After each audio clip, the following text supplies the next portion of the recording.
নবী ঈসা আলাইহিস সালাম রাস্তা দিয়ে যাইতেছিলেন রে মুসলমান, সিঁড়ির একটা জঙ্গল দিয়ে আইতেছিলেন।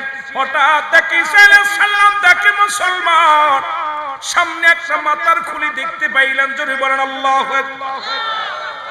এইবার খুলিটা দেখি ঈসা আলাইহিস সালাম দাঁড়ায় গেছে গো,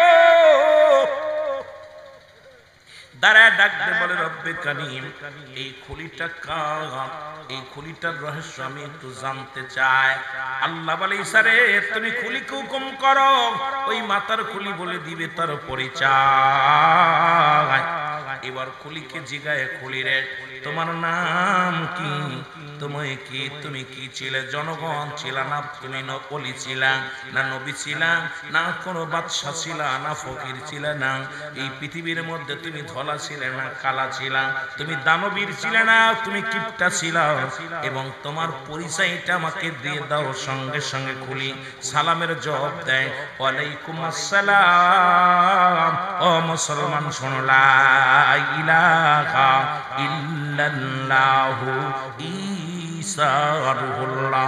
জোরে জোরে চিল্লায় বলা যাবে না সুবহানাল্লাহ।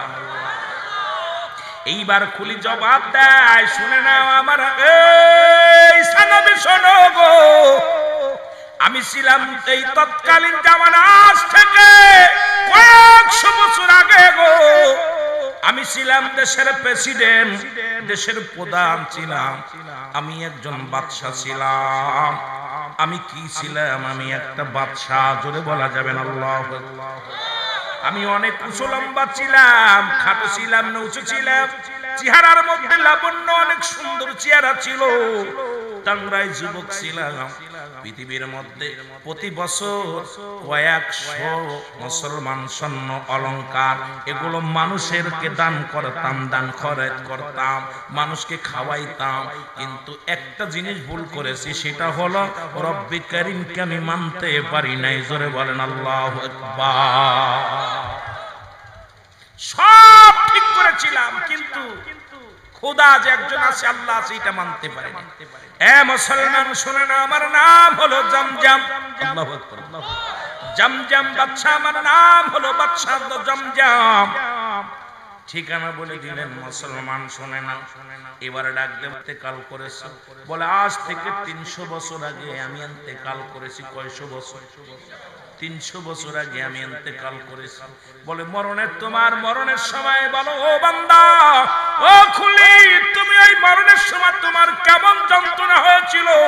আজরাইল কি রূপ ব্যবহার করেছিল আমারে বলো, একটু জানতে চাই রে।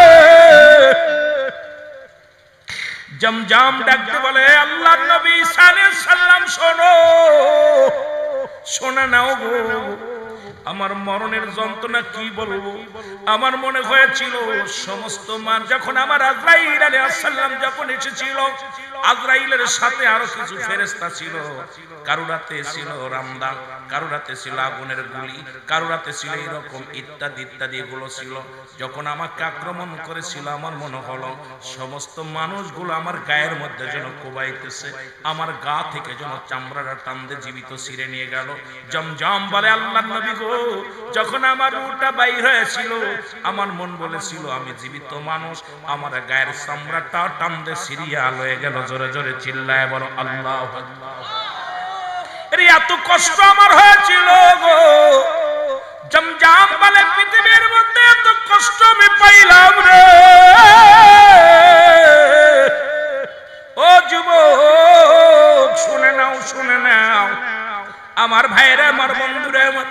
এবার আল্লাহর নবী সাল্লাল্লাহু আলাইহি সাল্লাম ডাকতে বলে, জমজম, ও জমজম শোনো গো, তুমি এত বড় বাদশা, তুমি তো জাহান্নামী না জান্নাতি? আমি জাহান্নামী। এই জাহান্নামের মধ্যে কি বলবো আপনাকে, এই জাহান্নামে কোনো সকাল আর সন্ধ্যা নাই। ওই যে জাহান্নামের ভিতরে আমাকে এত কষ্ট দিয়েছে, ওই জাহান্নাম থেকে আগুনগুলো তেরে তেরে আসে গো। ও মুসলমানের, জাক্কুম নামের ওই কাঁটাযুক্ত গাছের একটা ফল আমাকে ক্ষুধার যন্ত্রণা আমি চেয়েছিলাম আমাকে খাইতে দিয়েছিল, ওই ফলটা আমার গলার মধ্যে বিধ করেছিল, তখন পিপাসায় কাতর হয়েছিলাম, তখন ওই না গরম পানি হায়ানি পাশের গরম পানিগুলো আমাকে এনে দেওয়া হয়, ওই পানিগুলো খাওয়ার পর আমার পিছনের রাস্তা দিয়ে নারী বুড়িগুলো বাইর হয়ে গেছে। জাহান্নামের ওই কঠিন আযাবের কথা কি বলবো নবী গো। ওই 300 বছর আগে আমি ইন্তেকাল করেছি, আজ পর্যন্ত আমি জাহান্নামী হয়ে আছি। ওই জাহান্নামের ভিতর থেকে কত আশা পিছু, কত না এই না কত আশা পার বিশ্ব আগুনে গুলো দিয়ে আমার যন্ত্রণা দেয়া হয়, প্রতিদিন আমাকে মারা হয়, প্রতিনিয়ত আমাকে মারা হয়। এই দুনিয়া যতদিন পর্যন্ত আমি কিয়ামত না হবে, আমি জামজাম বলতেছি, আল্লাহর ফেরেশতা বলেছে ততদিন পর্যন্ত আমার আযাব মাফ হবে না।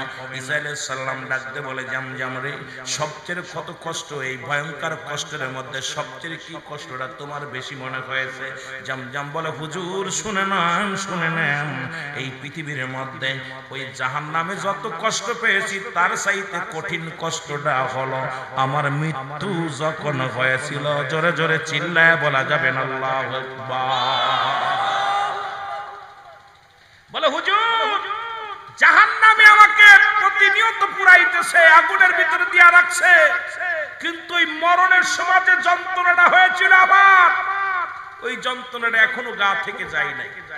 এ ভাইরা, আজরাইল আমার জানটা নিয়েছিল 300 বছর আগে মরেছি, 1000 বছর আগে, 300 বছর আগে বা এতদিন আগে ইন্তেকালের পরে বলতেছি, এ নবী ঈসা আলাইহিস সালাম, ওই সত্তার কসম করে বলতেছি আমার সেই মৃত্যু যন্ত্রণা যায়। আপনি আমার জন্য একটু দোয়া করেন। আমি অনেকবার বলেছিলাম ফেরেশতাদেরকে, ফেরেশতারা রে, আমি ভুল করেছি, আমাকে দুনিয়ায় পাঠিয়ে দাও, আর জীবনে আমি নাফরমানি করব না, আল্লাহর গোলামি করব। কারণ আমরা তখন ফেরেশতা বলেছিল, যখন তোমাকে রব্বে কারীম দুনিয়ার মধ্যে পাঠাইবে, রূহুর জগতে ছিলাম, তখন তো রব্বে কারীম বলেছিল আলাস্তু বিরাব্বিকুম, তোমরা বলেছিলে ক্বালু বালা, স্বীকার করে নিয়েছিলে, তারপরও কেন নাফরমানি করছো? আজকে আর তোমার সারা দেওয়া যাবে, সার পাবা না, সারা সম্ভব নয়। এই করে কাটাইতেছি আমি জামজাম।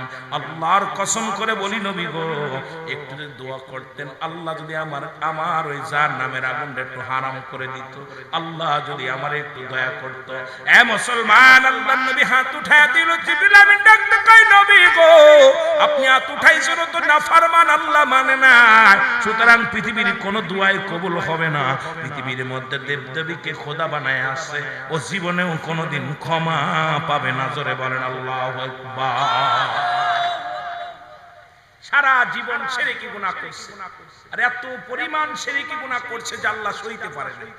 সুযোগ দিয়েছিল আল্লাহ তাকে, পৃথিবীর বড় বাদশা বানাইছিল। এ মুসলমান, শুধু তাই নয়, শোনো মুসলমান, কয়েকটা কথা আমি বলে যাই, বললে পারে মৃত্যুর যন্ত্রণা বুঝতে পারবেন গো। ঈসা ইবনে মরিয়ম, ঈসা নবীর মা, ঈসা নবীকে ডাকতে বললেন, বাবা ঈসা আমার জন্য কিছু ফল নিয়ে আসো। ফল আনতে চলে গেলেন। আজরাইল আলাইহিস সালাম এবার ঢুকলেন, ভিতরে প্রবেশ করলেন, করে ডাকতে কয়, মরিয়ম, আসসালামু আলাইকুম মরিয়ম।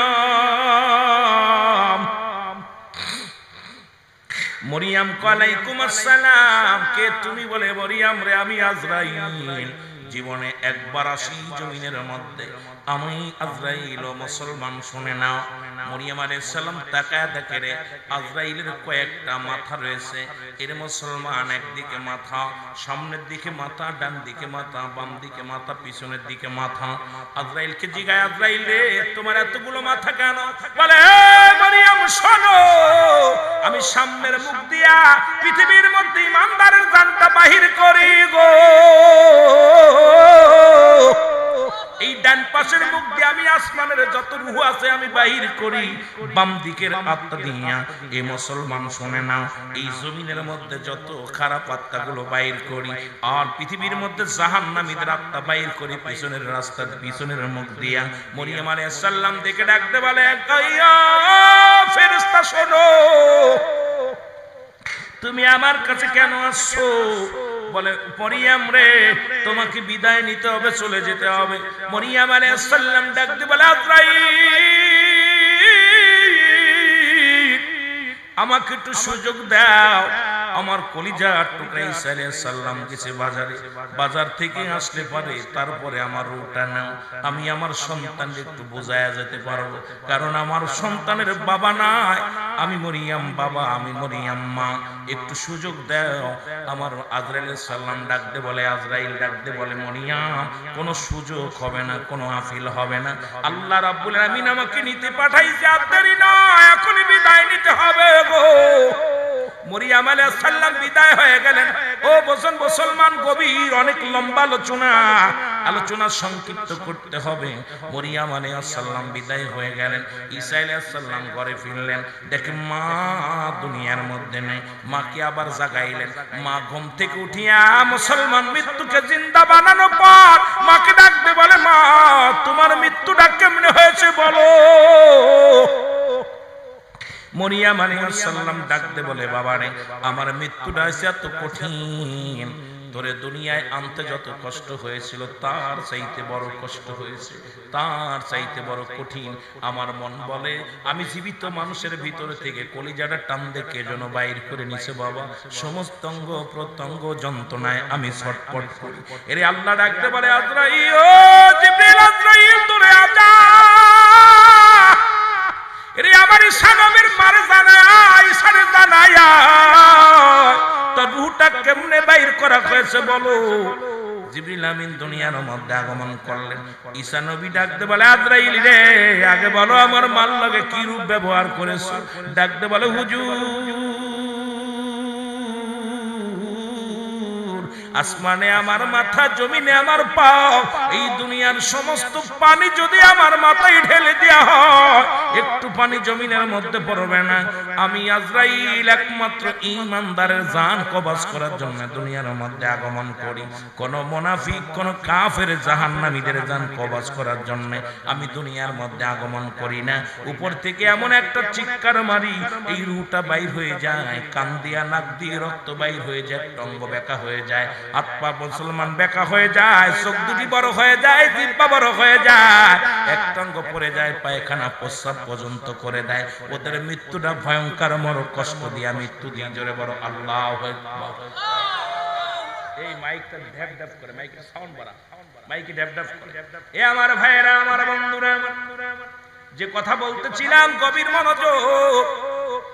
এবার ঈসা আলাইহিস সালাম বলে, আজরাইল আগে বলো আমার মার সাথে কি রূপ ব্যবহার করছো গো। বলে, হুজুর আপনার মায়ের রূহটা বাইর করেছে, শুধু মায়ের কোলে দুধ খাইতে খাইতে সন্তান যেমনি ঘুমায়া যায় আপনার মায়ের রূহ তেমনি বাইর করেছি, কোনো কষ্ট দিই নাই। ঈসা নবীর মা ডাকতে বলে, বাবা ঈসা রে এই মৃত্যু যদি এত কঠিন হয় রে, এই মৃত্যু যদি এত কঠিন হয় তাহলে ওই কঠিন মৃত্যুটা কত কঠিন রে। ও যুবক ভাইরা শোনো গো, প্রত্যেকেরই মরণের পেয়ালা পান করা লাগবে। স্রষ্টার মৃত্যু নাই, সৃষ্টির মৃত্যু আছে। আমরা যেহেতু সৃষ্টি জগতে পড়েছি, সকলেরই মরণের পেয়ালা পান করতে হবে। জোরে জোরে চিল্লায় বলা যাবে না, ঠিক কিনা? আমার মরণ শিবে কখন কেউ তো জানি না। আমার মাইকে না টানলে কথা বলা যায়। এই আমি চলে যাব, আমায় তোমরা বইলা যাইও না। আমি চলে যাব, আমায় তোমরা না। আমার মরণ আসিবে কখন কেউ তো জানি না। আমার মরণ আসিবে। টাকা পয়সা দালান কোটা যাহা করেছি সব কিছু ফেলাইয়া একাই চলেছি। আমি যাবার কালে ভেবে দেখি আমার কেহ নাই। আমি যাবার কালে ভেবে দেখি আমার কেহ নাই। আমার মরণ আসিবে কুল্লু মান আলাইহা, সব শেষ করে দিবে কে? আল্লাহ ডাকতে বলে, বান্দা শুই না নাও। এই জমিনের মধ্যে যা কিছু আছে আমি আল্লাহ সব চূর্ণ বিচ্ছিন্ন করে দিব গো। এই জমিনের মধ্যে আমি মাটিগুলো রাখবো না। কুল্লু মান আলাইহা, সব শেষ। আল্লাহ কয় বান্দা জমিনটা আমি পুরায়া তামা বানায়া দিব। এই জমিনটার জন্য কত মানুষকে ঠক দিলা, কত মানুষের মাল হরণ করলা, কত মানুষের কষ্ট দিলা, পরের হাতাল বেকা করে তুমি জমি বাড়াইলা, কত অসহায় মানুষের কষ্ট দিলা। এর তিনটা শ্রেণী মানুষ, মৃত্যুর আগেই তাদের বিচার হয়। আল্লাহ কয় নবীর জানায়া দিতে হাবিব, এই তিন শ্রেণী মানুষের বিচার মরণের আগে আল্লাহ করে দেয়। তার মধ্যে এক নাম্বার হলো, এক নাম্বার দুনিয়ার মধ্যে কোন নারীর যদি কোন নারীর নামে মিথ্যা তহমত দেয়া হয়। আজকে মুসলমান শোনো, অনেক যুবক বাবারা আছেন, সেরিগেরে দেখলেই বেপরদায় দেখলেই বলা যাবে না, ওই মহিলাটা বাজে মহিলা মন্তব্য করা যাবে না। আমার আল্লাহ বড় কষ্ট পায়, রাসূল বড় কষ্ট পায়। এই যে আমাদের দেশের একটা রেওয়াজ হয়ে গেছে, হয়তো কাপড় একটু যদি কাপড় যদি পাতলা গায়ে দেয়, যদি বেহুদা চলে, আমরা মনে মনে ধারণা করে নি মেয়েটা পচা। আসলে না, আল্লাহ বলছেন শুনে নাও, রাসূল বলছে আমার আল্লাহ পাক মৃত্যু পর্যন্ত অপেক্ষা করে না। ওই সমস্ত মানুষের বিচার দুনিয়ার মধ্যে মৃত্যুর আগেই করে দেয়। তার মধ্যে এক নাম্বার হলো কোন নারীর নামে কলঙ্ক দেওয়া, কোন নারী সতী নারীর নামে কলঙ্ক দেয়া। এই সমস্ত মানুষগুলো জাহান্নামে, এদেরকে জাহান্নামে যাবে এবং দুনিয়ার মধ্যে কঠিন বিপদের সম্মুখীন হয়ে যাবে। দুই নাম্বার নবী বললেন শোনো, দুই নাম্বার হলো যারা বোনের সম্পদ ফাঁকি দেয়। আজকে দুনিয়ার মধ্যে বোনকে ঠগাইয়া, আপন বোনকে ঠগাইয়া ভাই জমি জমা লেখা নেয়। ও মুসলমান, এদের মধ্যে আবার এতিমের মাল ভক্ষণকারী যারা আছে, এই দুই শ্রেণীকে একসাথে জুড়াইয়া দিছে। এ মুসলমান দুইয়ের মধ্যে দুইটা কাজ করেছে। এক নাম্বার হলো এতিমের মাল ভক্ষণকারী, দুই নাম্বারের মধ্যে পড়ছে ভাই হইয়া বোনের সম্পদ মুসলমান নেওয়া। এই দুই শ্রেণী মানুষ। তিন নাম্বার মানুষ হলো যারা দুনিয়ার মধ্যে কালো জাদু করে, এই দুনিয়ার মধ্যে কালো জাদু টুনাবান মারে। এই সমস্ত তিন শ্রেণীর মানুষদেরকে আল্লাহ পাক মৃত্যুর আগেই তাদের গজব, দুনিয়ার মধ্যে কঠিন কঠিন রোগ, কঠিন কঠিন আযাব, কঠিন বিপদ, কঠিন মুসিবতের মধ্যে আল্লাহ ফেলে দেয়। মৃত্যু পর্যন্ত অপেক্ষা করেন আমার আল্লাহ। জোরে জোরে চিল্লায়া বলা যাবে না আল্লাহু আকবার। তিন শ্রেণী মানুষ আমি দেখি আমার দৃষ্টিতে এখন অধিকাংশ জায়গায় একই অবস্থা, তিনটের মধ্যে আছে, তিনটার মধ্যে আছে। আমার ভাইয়েরা, আমার বন্ধুরা, আমার যে কথা বলতেছিলাম দিলের কান্ডা লাগা শুনে নাও। ও যুবক, সব কিছু চূর্ণ বিচ্ছিন্ন করে দিবে আমার আল্লাহ। আল্লাহ কয় বান্দা যেদিন কিচ্ছু বলতে কিচ্ছু থাকবে না, সেদিন থাকবো শুধু আমি আল্লাহ। জোরে বলা যাবে না মারহাবা। কে থাকবে? আল্লাহ থাকবে। আল্লাহ কয় বান্দারে সেদিন থাকবো আমি আল্লাহ, থাকবো নবীর ভালোবাসা নিয়ে। আমরাও থাকতে চাই রাসূলুল্লাহর ভালোবাসা নিয়ে। জোরে বলেন ঠিক কিনা? এ ভাইরা আমার, দুই নাম্বার বিপদ হলো মানুষের কবর। কবর বলতে বোঝায় মানুষের মৃত্যুর পর থেকে শুরু করে কিয়ামত পর্যন্ত জগৎটাকে বলা হয় কবর গো। ও যুবক ভাইরা শোনেন, এখন অনেকে আগুনে পুড়ে মারা গেছে, পানিতে ডুবে মারা গেছে, অনেকেই ভাগ বল্লুকে খেয়ে ফেলেছে। আমরা মনে করি ওদের বুঝি কবর হয় না, বিচার হবে না। বিচার কবর বলতে বোঝায় মানুষের মৃত্যুর পর থেকে শুরু করে কিয়ামত পর্যন্ত জগৎটাকে বলা হয় কবরের জগৎ। আমার বাবারা দিলের কান্ডা লাগান শোনো, এই কবরে যেদিন শোয়া দিবে, দুই নাম্বার বিপদ।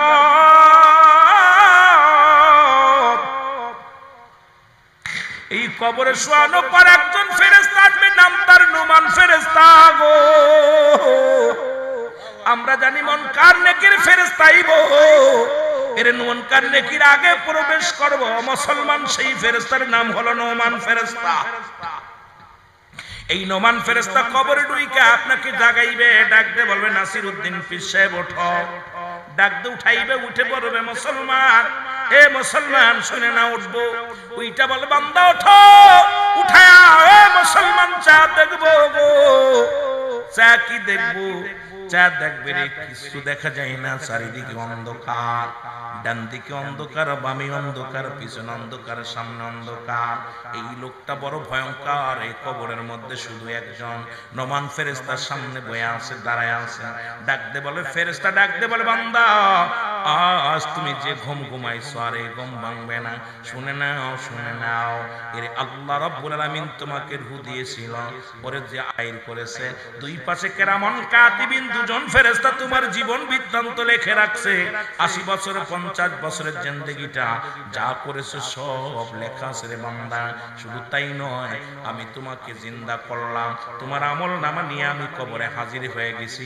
এইবার হাতের মধ্যে দিয়ে দিবে নে কামলের চিঠিখানা, হাতের মধ্যে দিবে, দুইখানা কাগজ থাকবে হাতের মধ্যে, হাতের মধ্যে নিয়ে থাকবে বান্দা 80 বছরের জিন্দেগি কত ওয়াক্ত নামাজ আদায় করেছো, কতটা মানুষের ইসলামের দাওয়াত দিছো গো, কত জায়গা তুমি ভালো কর্ম করেছো। দুনিয়ার মধ্যে তুমি ভালো ভালো যত কর্ম করেছো, নামাজ রোজা হজ যাকাত করেছো। বান্দা ডাক দিয়া বলবে বান্দা, ফেরেশতা ডাকতে বলে বান্দা লিখে দাও। ওই কবরের ভিতরে মুসলমান কোন টিপসই চলবে না, কোন মূর্খগিরি চলবে না। ওই দুনিয়ার তো টিপসই চলে লেখাপড়া না জানলে গো, কিন্তু কবরে কোন টিপসই চলবে না। কবরে যার যার আমল নামা তার লিখে দিও লাগবে। জোরে বলেন আল্লাহু আকবার।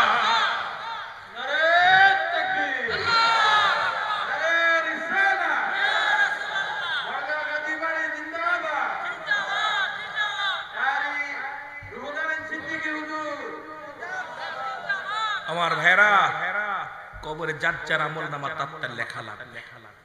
এটা কেউ আপনার টিপসই চলবে না, ওদিন লিখে দিতে হবে যে আমল নামা কেরামন কাতিবিন দুজন লিখে রাখছে, এটা আপনার সামনে জমা দিবে। লেখো, দেখে দেখে লেখো। এ মুসলমান গভীর মনোযোগ। বান্দা ডাকতে বলবে ও ফেরেশতা আমি লিখবো কেমনে, আমার কাছে তো কলম নাই। ডাকতে বলবে বান্দা কলম হলো তোমার ডান হাতের শাহাদাত আঙ্গুল মোবারক। জোরে জোরে চিল্লায় বলা যাবে না আল্লাহু আকবার। আমি যুবকদের পায়ে ধরে বলে যাই, এই হাত দিয়া গাজার ধরিস না, মদ ধরিস না, এই হাতের মধ্যে বিড়ি দিস না, বিড়ি সিগারেট দিস না, এই হাত দিয়ে হারাম জিনিস ধরিস না, এই হাত দিয়ে সুদের টাকা ধরিস না, এই হাত দিয়ে হারাম কাজ করিস না, এই হাত দিয়া মদের প্যান্ডেলের টাকা দিস না, গাজার প্যান্ডেলের টাকা দিস না। এই হাতের শাহাদাত আঙ্গুল মোবারক হবে আপনার আমার কলম। আমার দেশে অনেক মৌলবী সাহেব এই আঙ্গুলের মধ্যে চুন দিয়া খায়। আমি আলেম সাহেব যে আঙ্গুলের এত দাম, যে আঙ্গুলের ইশারায় নবীজি চন্দ্র দ্বিখণ্ডিত করেছিল, এই আঙ্গুলের মাথায় চুন জড়াবেন না, এই আঙ্গুলটারে পবিত্র রাখবেন। এই হাতের ডান হাতের শাহাদাত আঙ্গুল মোবারক হলো আপনার কলম। জোরে বলো আল্লাহু আকবার। ডান হাতের শাহাদাত আঙ্গুল মোবারক হবে কলম। ডাকতে বলবে বান্দা আমি কলম পাইলাম, এখন কালি পাইব কই গো। বান্দা বলবে ফেরেশতারে আমি কলম পাইলাম, কালি পাইব কই? বলে কালি হলো বান্দা তোমার মুখের থুতু মুবারক। আমি আপনাদেরকে পায়ে ধরে বলে যাই, বড়গাঁও গাজীবাড়ি, গাজীবাড়ির লোকেদের জানায়া দিয়া যায়, বড়গাঁও লোকেদের জানায়া দিয়া যায়, এই মুখটারে পবিত্র রাখ। আমার আল্লাহ 10 মাস 10 দিন মায়ের গর্ভে রেখেছিল। এই মায়ের নামের সঙ্গে তোর নাবিটা জোড়া দিছে রে। এই মুখে মাওলার জিকির করবি, এই কারণে মুখে তোরে কুরাক্ত খাওয়াই নাই। এই মুখটা দিয়ে আল্লাহর জিকির করবি, আল্লাহরে ডাকবি, এই জন্য মুখটার মধ্যে তোরে কুরক্ত দেয় নাই। এরে মুসলমান আরাম ঢুকাই নাই। আর সেই দুনিয়ার মধ্যে সেই মুখের মধ্যে পিড়ির মধ্যে টান মারিস, গাজার মধ্যে টান মারিস, মদের মধ্যে টান মারিস, এই মুখ দিয়ে হারাম হালাল খাস। আমি আপনাদের পায়ে ধরে বলে যাই, এই মুখটারে পবিত্র রাখার দরকার আছে কি না? 10 মাস 10 দিন মায়ের গর্ভে ছিলেন। আল্লাহ পাক আপনাকে এই নাভির সঙ্গে, মায়ের নাভির সঙ্গে নাভিটা জুড়ে, যাতে করে আমার বান্দা আমার জিকির করবে, আমার নবীর দুরূদ পড়বে, মা বাবারে ডাকবে, জিকির আজগার করবে, কোরআন তেলাওয়াত করবে, এই মুখ দিয়ে সত্যের আহ্বান করবে। এই মুখটার ভিতরে আল্লাহ হারাম ঢুকায়, কুরক্ত দেয় নাই। আর সেই মুখের মধ্যে কেমনে বিড়ি, সিগারেট, গাঁজা, ইয়াবা, ফেন্সিডিল, মদ, আহা, এগুলো যখন মুখের মধ্যে দেয় আল্লাহ বড় কষ্ট পায়। জোরে বলেন ঠিক কিনা?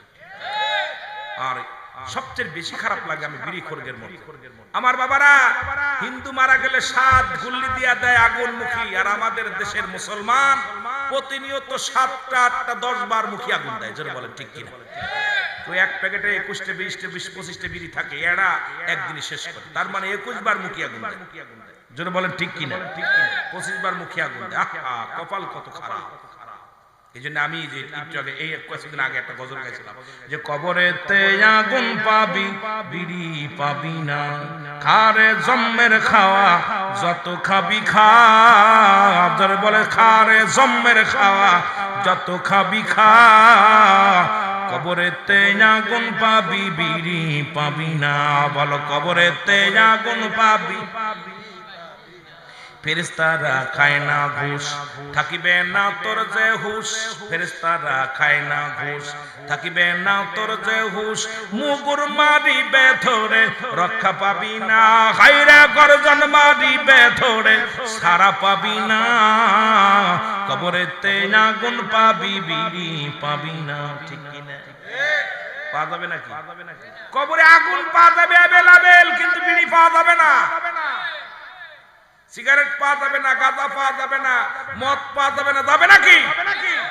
এগুলো মরে গেলে ওরা একটু বেশি করে দিয়ে দেবেন।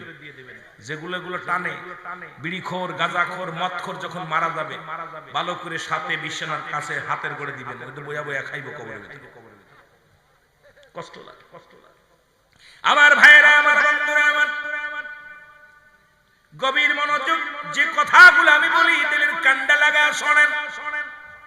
এবার বান্দা বলবে আমি কালি পাইলাম, আমি কাগজ পাবো কই? প্রতিটা মানুষের 3 টুকরা করে কাপড় দেয়া হয়, কাপনের কাপড়। প্রথম কাপড় খানা টানতে খুলে নিবে, নিয়া বলবে বান্দা এই নাও, এইটা কাগজ নাও, তুমি লেখা শুরু করো। বান্দা সেকেন্ডের মধ্যে, মিনিটের মধ্যে লেখা হয়ে যাবে কম্পিউটারের মতো। এবার বান্দার হাত থেকে কাগজটা টানতে খুলে নিবে, নিয়া বল বান্দা এই নাও, একটা কাগজ নাও, হাতের মধ্যে ধরায়া দিবে। মুসলমান শুনে নাও, ধরায়া দিবে বান্দা 80 বছর 50 বছর কোথায় গাঁজা টানছো, কোথায় মদ টানছো, কোথায় কোন মহিলা নিয়ে আড্ডা মেরেছিলা, কোথায় নামাজ ছেড়ে দিয়ে কি কর্ম করেছিলা, দুনিয়ার হট্টগোল করেছিলা। বান্দা তুমি কোথায় গানের প্যান্ডেলে বসেছিলা, কোথায় জুয়ার প্যান্ডেল, কোথায় মদের প্যান্ডেল, সিনেমার হল। বান্দার সামনে যখন হাজির করে দিবে ফেরেশতা, ডাক দে বলে, ফেরেশতা বলে বান্দা আমি তো লেখি নাই, আমার বাবারা আমার, আমি তো অন্যায় করি নাই। সঙ্গে সঙ্গে ভিডিও ফ্লেজ গুলো টান দেওয়া হবে, টান দিয়ে দেখানো হবে বান্দা অমুক তারিখ, অমুক দিন, অমুক মাস, অমুক বছর, এত সেকেন্ড, এত সময়, এত ঘন্টার মধ্যে তুমি অন্যায়টা করেছিলে। বান্দা পলানোর কোনো জায়গা থাকবে না বাবা, পলানোর কোনো জায়গা থাকবে না। আপনি পলাবেন কোথায় যাইয়া, কোথায় সারবেন? মুসলমান শুনে নাও, ডাক দে বল, বান্দা বলবে ফেরেশতা আমি এগুলো করি না। বলো তুমি করো নাই, দেখো সামনে একদম হাজির হয়ে যাবে। বান্দা লজ্জা পেয়ে যাবে, মাথা নত করে থাকবে। ফেরেশতা বল বান্দা তাড়াতাড়ি লেখো। মুসলমান শুনে নাও, ওই বান্দা যখন লিখবে না, ডান দিক থেকে চাপ দিবে, ডান দিকের হাড্ডিগুলো বাম দিকে চলে যাবে, বাম দিকের হাড্ডিগুলো চাপ দিবে, বাম দিক থেকে ডান দিকে চলে আসবে, উপর নিচে করে মাটি চাপ দিবে গো।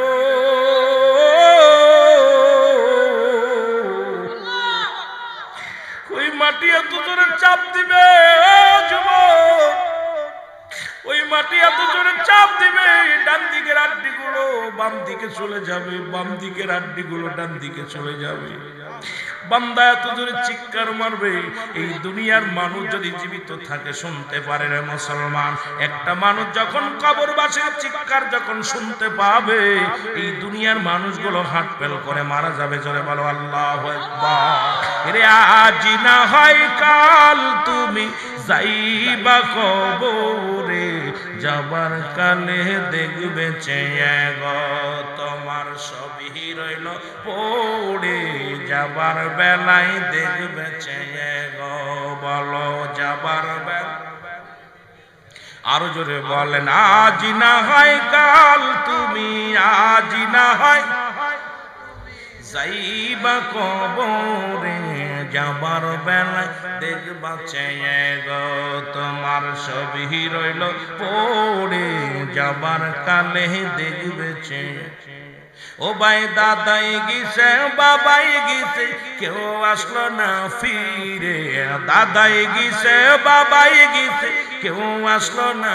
ফিরে তোমার তো যাইতে হবে রে ভাই অন্ধকার কবরে তোমার তো রে আজ না হয় কাল তুমি আজ না হয় কাল তুমি যাইবা কবরে যাবার বেলায় দেখবে চেয়ে গো তোমার সবই রইল এ ভাই কত টাকাওয়ালা বাড়িওয়ালা ঘর থেকে তিনতলা থেকে নিচেই নামাবে গো বারান্দায় তোর জায়গা হবে না উঠানে পড়ে থাকবে লাশ এই যে আপনাদের কোথায় এই কুমিল্লার জমিনে ব্রাহ্মণবাড়িয়ায় মুসলমান একজন মারা গেল কিছুদিন আগে গত সপ্তাহের কাহিনী উনি ছিলেন মুসলমান সেনাবাহিনীর কর্নেল এর মারা যাওয়ার পর দুই ছেলে দুই মেয়ে রেখে মারা গেছে মরে যাওয়ার পর ওনার লাশটা একদিন নয় দুদিন নয় লাশ ওই মুসলমান শুনে বেলাসের মধ্যে আছে লাশ বহনকারী গাড়ির মধ্যে আছে ছোট ছেলে কয় নামাবো না বড় ছেলে কয় নামাবো না অপরাধ কি উনি অসুস্থ হওয়ার পর পেনশনের টাকা উঠায় মেয়েদেরকে ভাগ করে দিছে মেয়েদেরকে দেওয়ার কারণে ছেলেরা কয় আমার জায়গার মধ্যে আব্বার কবর দিব না বড় ছেলে কয় আমার জায়গা কবর দিব না আরে কর্নেল সাহেবের লাশ এ মুসলমান দেখেছেন ফেসবুকের মধ্যে টিভির মধ্যে দিছে গো বড় ছেলে কয় আমার বাবার লাশ আমরা গ্রহণ করব না ছোট ছেলে কয় গ্রহণ করব না গাড়ির মধ্যে রয়েছে কবরের জায়গা নাই কত সোনার বিবি বললেন উনি জগতের মধ্যে 27 বিঘা জমি রেখে গেছে 1-2 বিঘা নয় 27টা বিঘা জমি করেছে শুধু ইনকাম করে নিজের টাকা দিয়ে এত জমি থাকা পর কবরে দিবে এই জায়গাটা তার হয় না তিনতলা বাড়ি ঢাকার শহরে বাড়ি এই ব্রাহ্মণবাড়িয়ার জমিনে বাড়ি তারপরও তার কবরটা দেওয়ার জায়গা হয় না আইরে দুনিয়ার মানুষ কার জন্য তুমি এত বাহাদুরি করো ফিরাউন নমরুদ কারণ যারা খোদাই দাবি করলো তাদের কল্লা নিয়ে গেছে তোমারও নিয়ে যাবে কেউ থাকবেন না থাকা সম্ভাবনা জোরে বলেন ঠিক কি না এর ঘর কল্লা বাড়ি কল্লা সবই যাইবা আছে রে ঘর কল্লা বাড়ি কল্লা ছেড়ে যেদিন আজরাইল ধরা দিবে রে ভাই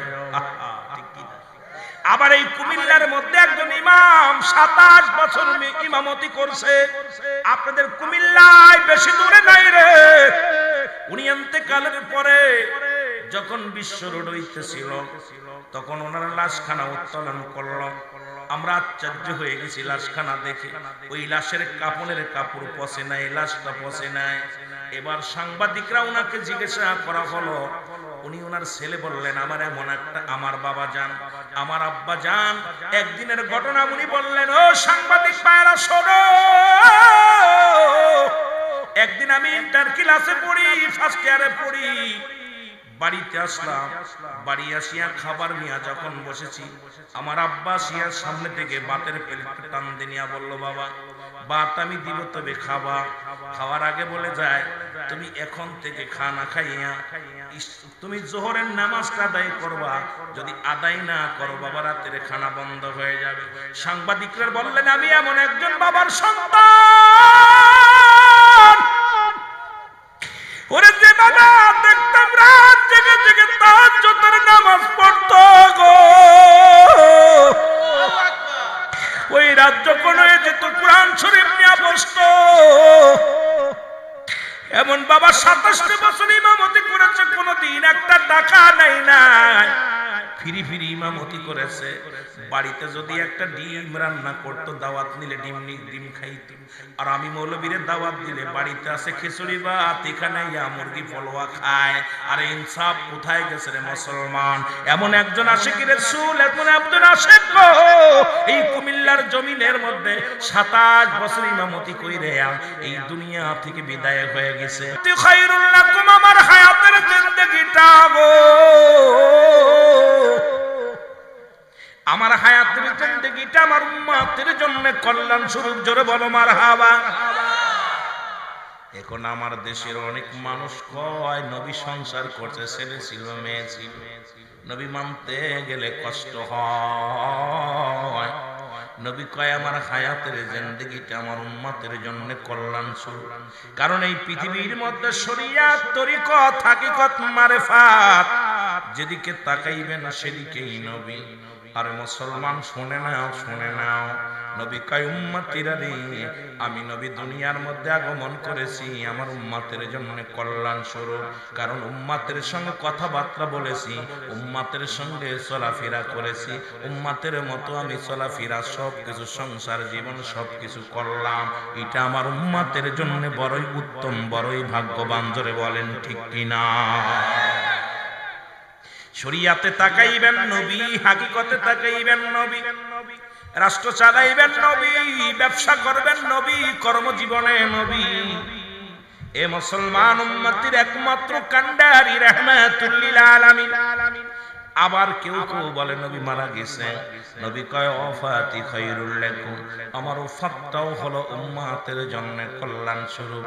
এই পৃথিবী থেকে নবী মারা গেছে এই কথাটা যখন বলে মানুষেরা গো, আরে পাগলের গোষ্ঠীরা শোন, ভালো কইরা শোন।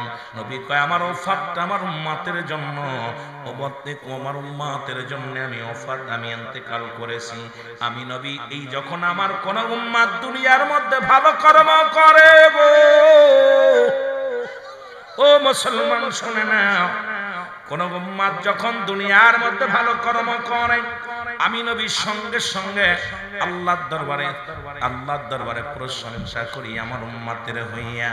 ওই জনাব আলহাজ হযরত মাওলানা নাসিরউদ্দিন পীর সাহেব কেবলা ভালো কর্ম করেছে, আল্লাহ আল্লাহ আমার আল্লাহ ওকে, ওর জন্য প্রশংসা করে আল্লাহ দ্বীনের দাওয়াত দেয়, মানুষের পথ বলা, মানুষের পথের সন্ধান দেয়। পীর সাহেব কেবলার জন্য শুকরিয়া আদায় করে আমার আল্লাহর দরবারে আমার নবী। আবার নবী কয় উম্মতিরা রে, এই দুনিয়ার মধ্যে থেকে যখন কোন বান্দা গুনাহের কাজ করে, সঙ্গে সঙ্গে আমি নবী আল্লাহর দরবারে ইস্তেগফার করি, মাপ চাই।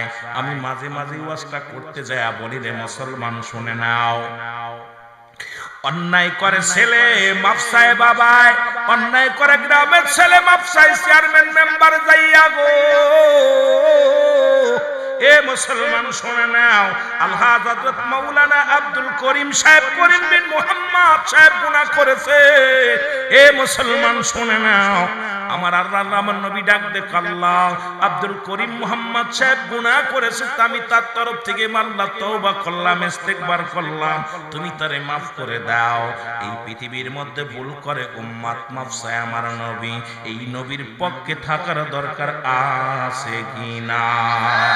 আর একটু জোরে জোরে চিল্লায় বলা যাবে না ঠিক কিনা? বুকারামদের কেমনে বুঝাইব?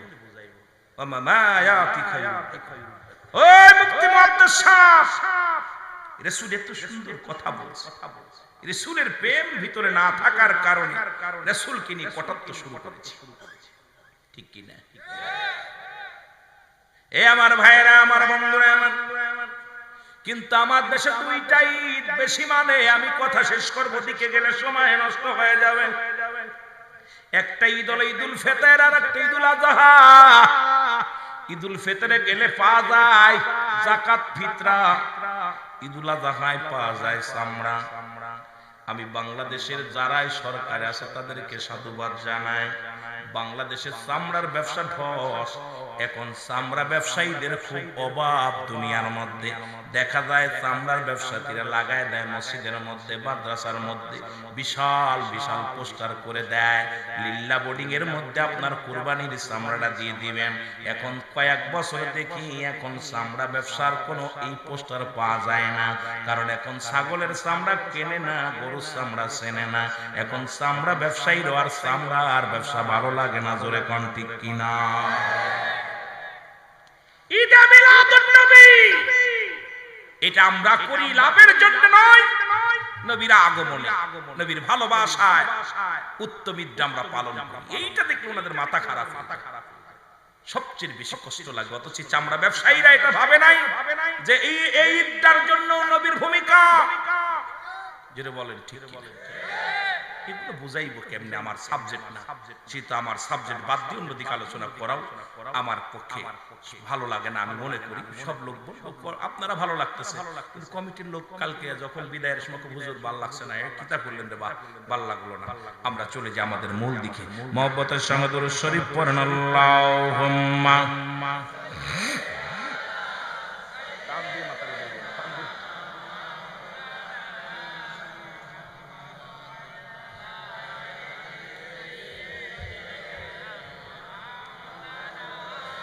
ছিল সাদাত নমরুদ ফিরাউন, মিশরের অধিপত, জনে মানে তারা অন্যান্য নবী পদবিনে ভাব সবই মিশে। জোরে বলেন মারহাবা। সাদ্দাত, নমরুদ, ফিরাউন, কারণ তাদের শান শৌকাত মান কম ছিল না, কিন্তু রাসূলের কাছে তাদের কোনো কিছুর কোনো মূল্য নাই। জোরে বলেন ঠিক কিনা?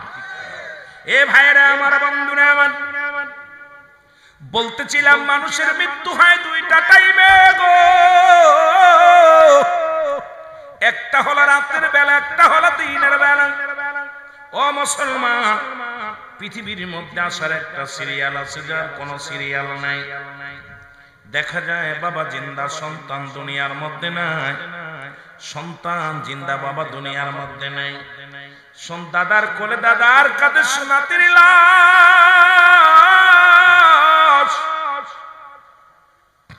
ও যুবক, দিনের কান্ডা লাগা শোনো গো, নাতির কাঁধে দাদার লাশ।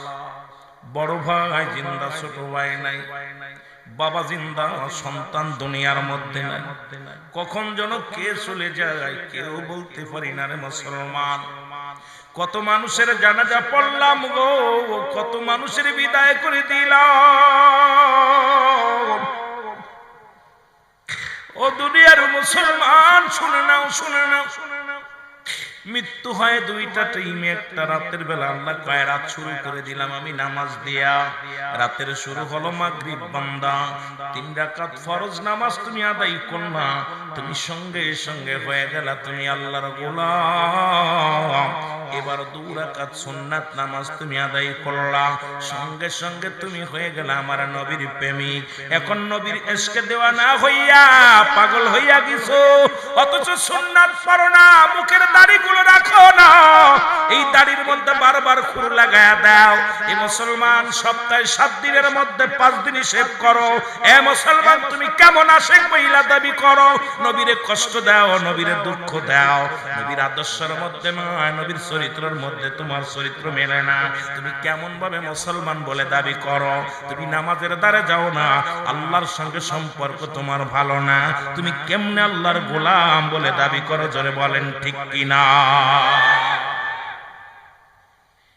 নামাজও পড়ি না, নবী সুন্নাত তরিকাও চলি, সুন্নাতের মধ্যেও নাই। যত শেভ করে, বুড়া হয়ে গেছে, দাঁত পড়ে গেছে, তার মধ্যে শেভ করে। মরিয়ে গেলে ফেরেশতা ওরে দেখবো, কি কেমনে দেখবো, চিনবো কেমনে? কথা নবীর, আমার রাসূলের সুন্নাতটা। আরে মুসলমান, এখন হিন্দুদের মুখেও দাড়ি, কিন্তু মুসলমান দাড়ি। এত কষ্ট লাগে দেখলে পারে, নমঃ না হিন্দু না মুসলমান, একদম চিনা বড় কষ্ট হয়ে গেছে। জোরে বলেন ঠিক কিনা? রাগ করেন, রাগ করেন। যাদের দাড়ি চাচ্ছে তারা এই জন্য আমি ওদেরকে বলি যারা চাচ্ছে তারা হলো চাচা, যারা রাখছে তারা হলো ভাই। ঠিক কিনা? যারা রাখছে তাদের কি বলবো? ভাই বলবো। যারা চাইছে ফেলছে চাচা বলবে, সব করে চাচা বলবে।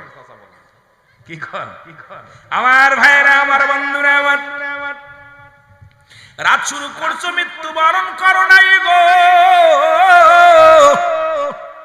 দিনের বেলা তোমার মরণ হতে পারে, দিনের শুরু হলো ফজর বান্দা। ফজরে দুরাকাত সুন্নাত নামাজ তুমি আদায় করলা, সঙ্গে সঙ্গে তুমি হয়ে গেলে নবীর প্রেমী। এখনো তো ফজরে ঘুম ভাঙে না, তুমি নবীর সঙ্গে কোনো প্রেমী হলো না। ও বান্দা শুনে নাও, এবার দুরাকাত ফরজ নামাজ তুমি আদায় করলা, সঙ্গে সঙ্গে তুমি হয়ে গেলে আমার আল্লাহর গোলাম।